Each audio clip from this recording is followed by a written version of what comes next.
You're listening to Season 2 of By Shawneda, Holiness Series novel, Weighing My Options. Chapter 3. Julie's head throbbed more and more with each bang on her front door. No one knocked in that annoying rhythm except for her brother and father. She hoped it was just one of them. A visit from her dad and Devon meant they were up to something. Her arm felt around on the other side of her king-size bed. This was the first time in a long time her boyfriend leaving before sunrise made her smile. A beer would stop the pounding in her head, and then she would stop the pounding on her door. Julie made her way to the kitchen in as much as she could muster up. In less than 30 seconds, she guzzled down her favorite morning beer. The pain in her temples lessened with each heavy step to the door. Her dad and brother sauntered into the room with takeout breakfast trays from her favorite soul food breakfast spot. The aroma of cheese, grits, fish, and eggs filled the room. "Hey, Jules," her dad gave her a peck on the temple. Devon handed her a tray. "You know, Caitlin sent us over here for reinforcement on why we should all pack up for the weekend to drive down and see the fam. I'm all for it because you know a brother has been trying to get at some of that down south fresh meat, but Dad isn't so sure he wants to drive that far with only me behind the wheel." Julie chuckled. "All of your swag leaves when you get behind the wheel. Your top speed has to be what, 58 on the interstate? It would take too long if you drove." Her dad watched her dive into the tray of Southern comfort. "I haven't been home to see the family since your mom died. I think it would be good for all of us to get home, reconnect with the family." Julie's fork suspended in midair. It had to be serious if her dad mentioned her mother. He never mentioned her mother.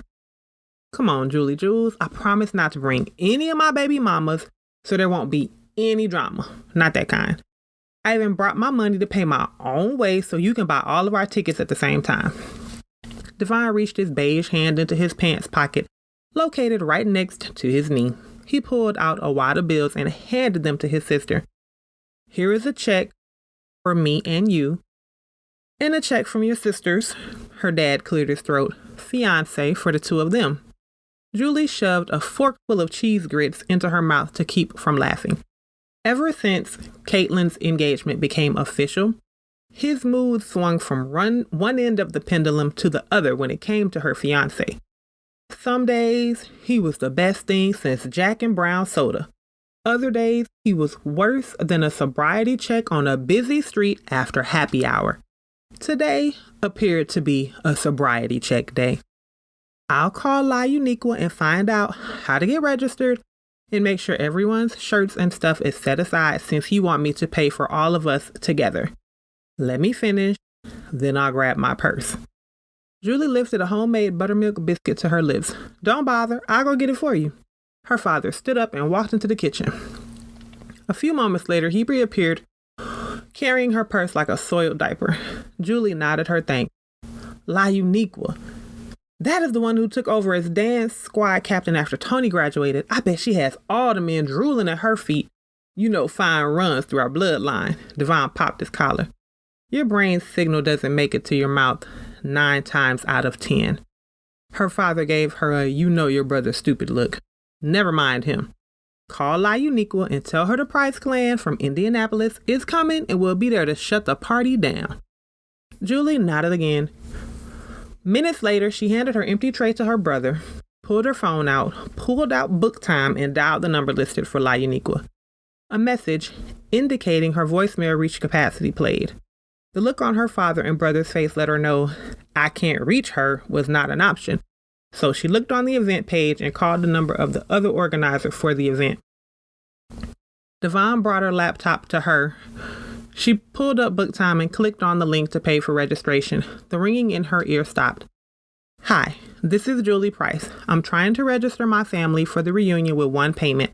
I tried to call La Uniqua, but her voicemail is full. Can you help me?" "Julie Price?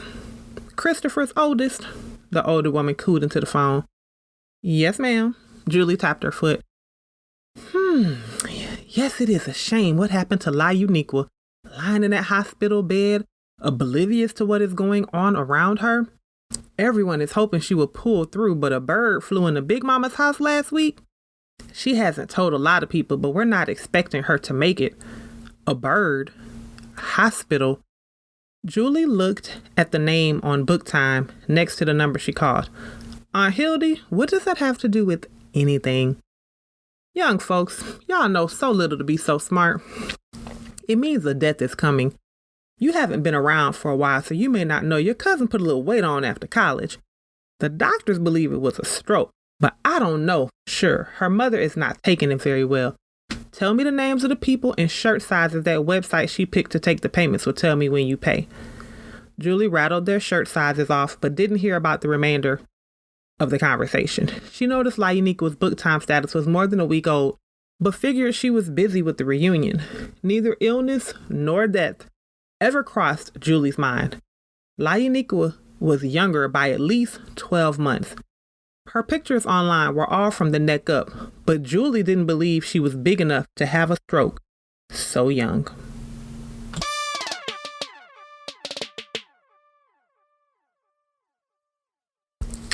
Beep, boop, boop. Message ATL 5. The number you called has been disconnected. Please check the number and dial again. Beep, boop, boop. Briana held the phone away from her ear. She sat in front of her iTablet. In a matter of seconds, the event page for the family reunion popped up on the screen.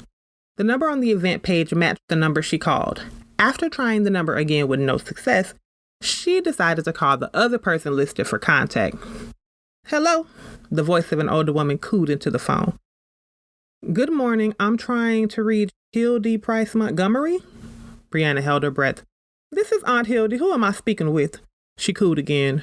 Briana Owens. A yawn tiptoed around Brianna's lips. Sleep evaded her last few nights as word from her recent doctor's visit replayed over and over in her mind. Well, now you must be calling about your cousin LaUniqua's funeral arrangements. If you're going to come for her funeral, you might as well register and come to the reunion. Only the Lord knows why that girl worked herself to death trying to get all of her big cousins back together for this reunion. Aunt Hildy gasped. That was a poor choice of words. Her health was not the best. With her gaining so much weight after graduating high school, still she was so young. Just isn't natural. LaUniqua's funeral? The room seemed to close in on Briana. It couldn't be possible that LaUniqua's weight ballooned that much in 8 years. A movement in the windows caught her attention. The same assessment could be made for her. She looked at her reflection in the double-glassed pane. Briana, are you there, darling? Aunt Hildy returned to her customary coo. I'm here, Aunt Hildy. I called LaUniqua first. At least now I know why her number is disconnected. Seems like it was just yesterday I talked to her last, but now that I look on my calendar, it was almost a month ago. I'm clicking on the link to register for the reunion now. Briana swiped and typed on her iTablet. Well, bless the Lord. I finally get to hug that big, handsome husband of yours again and hug on those juicy grandnieces and nephews you made for me. Aunt Hildy chuckled. Shame slammed into her gut at the mention of her unborn children. Anxiety about her weight and the dangers she faced beyond infertility straddled her shoulders until a migraine started at the base of her neck and rose like a thermometer up her spine until it filled her head. I'm filling out the forms now, Aunt Hildy. Please tell me the arrangements so I can make sure to include the time for her funeral. LaUniqua was the secretary of our church, lead tenor in the choir, and on the junior missionary board, so her homegoing is going to be spectacular. You know the Prices don't have funerals. We have homegoing celebrations. With her working that good job and all her mama has already heard from her attorney because LaUniqua made time that took care of her arrangements when y'all's Uncle Stanky died. Aunt Hildy sniffed back what sounded like tears. He was such a good man. She said he told her she should take care of everything, and when he died, she did everything he told her to honor his memory.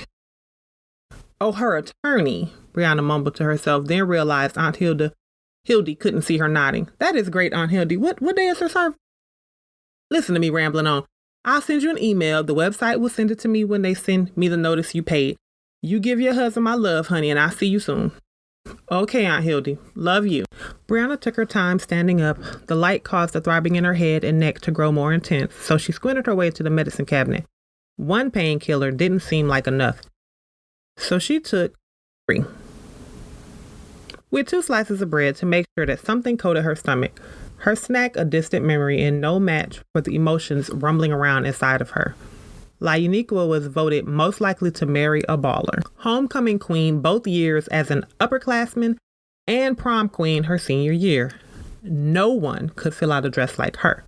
They used to call her Hollywood surgery in the locker room after games when the dance squad would change clothes because her dimensions looked like something West Coast plastic surgeons would thread together on an operating table. Uniqua's curves were created by the master surgeon at birth. Thanks to extra curves in places, Briana wasn't privy to see her younger cousin lay on a slab somewhere waiting for their crazy family to eulogize her.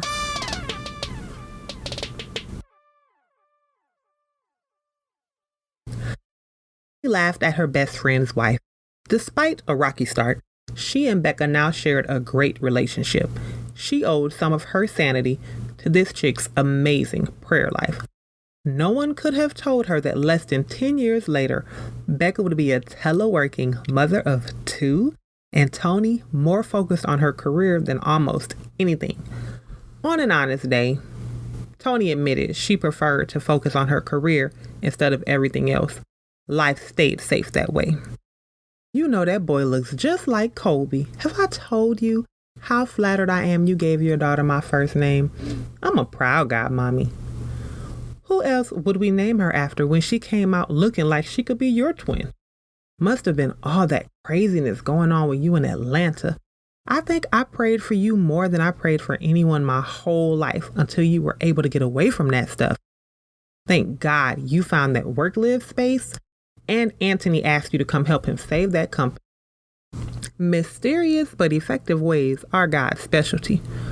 Becca paused as a cross between a whimper and cry rose up behind her. Speak of the hungry angel, this boy is going to have me below my pre-pregnancy weight at this rate. Toni laughed as her friend disappeared from the screen. Moments later, her frame re-entered the screen with a honey brown thigh and head curls plastered to her chest. The swell of her full breast peeked out from her shirt. Sounds of her godson nursing filled Toni's office. Becca pretended to be done having children since she had a boy and girl now, but the look in her eyes told Toni a different story. You're an old pro already. Look at you and him. Hush, it is more him than me. This boy almost made me buy some formula he ate so much the first week. I don't want to imagine how sore I'd have been if nursing Ariel hadn't already killed all the sensation in my breast. Becca kissed her son on the forehead.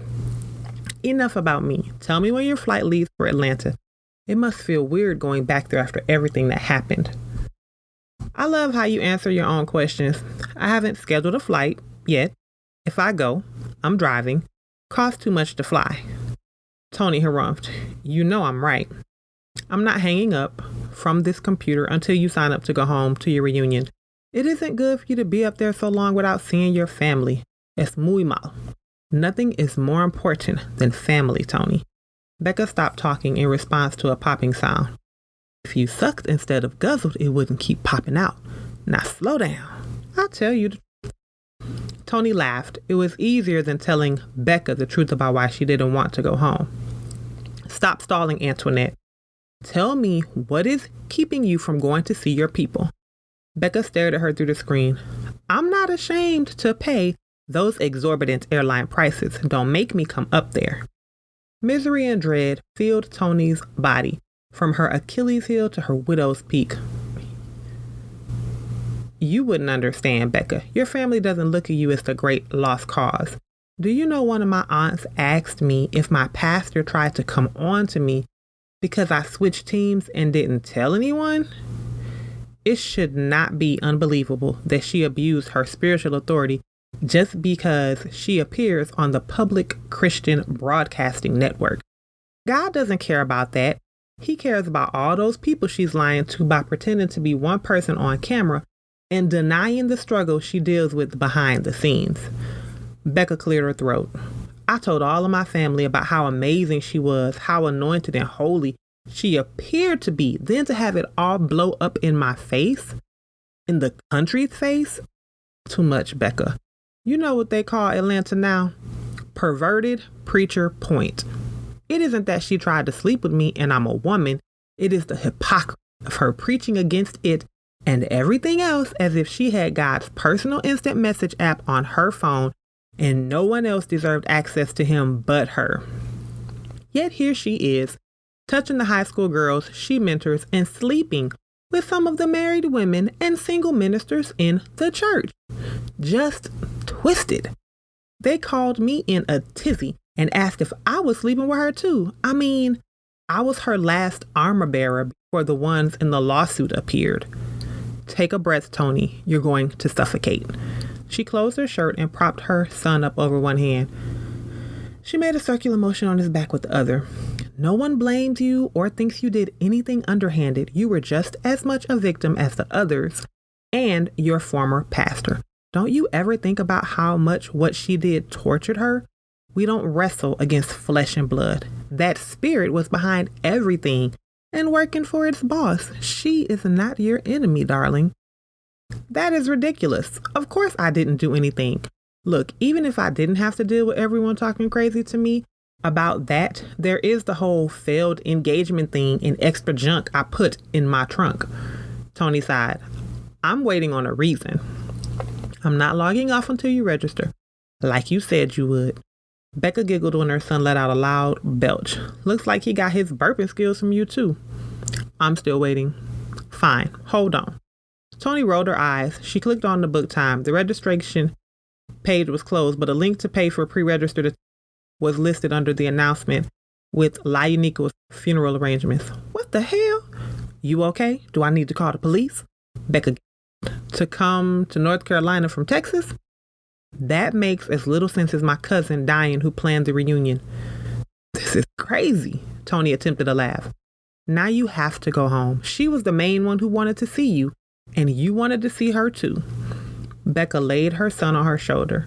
His lights filled Toni's office. Maybe they'll be too focused on honoring La Unico to torture me. Toni paid for her attendance. It's done. I'll be sure to catch a flight to Houston and beat you up if this doesn't turn out well. Blah, blah, blah. Your idle threats don't scare me, little missy. I triple cheese dare you to fly down here. You'll be running back to NC after I put you on double diaper duty. Becca laughed. Toni laughed with her curly-haired friend. You got me there. I've got a client coming. I'll talk to you later. Becca blew a kiss at the camera. Toni turned her camera off. It was obvious from the way she posted things on book time. La Unico had put on a few pounds. You could see it in her face on the few pictures she posted, but Toni didn't realize it was enough to kill her. An overwhelming need to pray pressed in her spirit. Heaviness and fear weighed against her heart. For the first time in months, Toni responded to the desire to talk to God without anger. This reunion wouldn't be the same without her cousin. I hope you enjoyed Weighing My Options, Chapter 3, written and read by Shawneda. Please tell your friends about the podcast and join us next week for Chapter 4.